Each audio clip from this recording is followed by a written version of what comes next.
Well, the start of the fall season is always a time of increased injuries that we see compared to the rest of the year, because many of these young athletes haven't been playing sports over the summer or haven't been playing that same sport over the summer. And they're not used to the demands and rigors of the training. So frequently, as they begin training for their sport, we'll find that they get some overuse injuries. We find that they're spraining their ankles, twisting their knees, maybe straining or stretching muscles that haven't been stretched or used over the summer.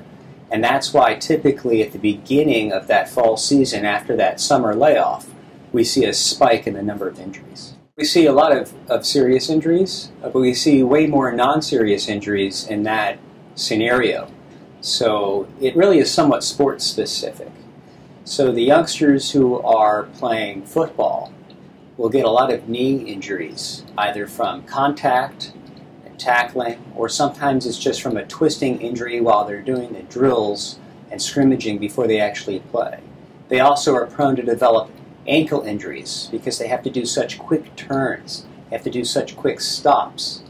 Also, when you have a youngster who's in their equipment, they collide with a youngster who might not be their same weight, because there's sometimes a mismatch in terms of the sizes of the children who are participating together. You can get an injury in that fashion. Other sports have other injuries that are more associated. So in the basketball players, we see a lot of knee injuries. Still some ankle.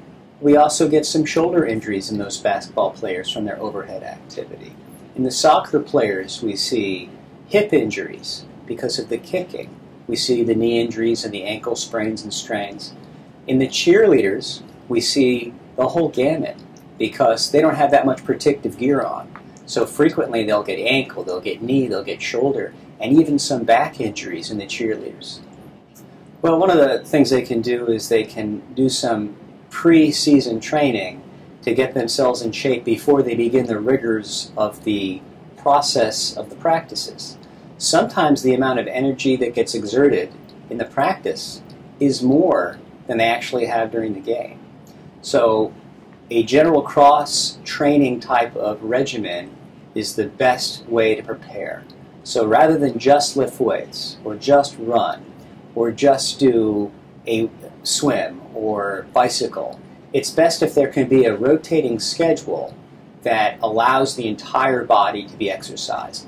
Not just the muscle groups, but the heart and the cardiovascular system as well. So we like to see them start with light jogging and work their way up to running. We like to see them start with stretching and then work to weights. We like to see them start with calisthenics and then move towards some more of a plyometric or jumping type of activity. And we like to see if we can create sport-specific exercises that help mimic some of the activities they'll be doing in that sport. Well, I think the most important thing is core strengthening for those youngsters. So we like to make sure that the muscles around their torso, the muscles around their spine are strong. Help give them a platform to work those other muscles off. It's not to mean that we don't also want them working their upper and lower extremities with either calisthenics or weight training or running or swimming or some of the other cross-training activities. But we always like to make sure that the core gets focused on, because everything really stems from that. And youngsters who don't have good core strengthening are the ones who tend to get injured the easiest.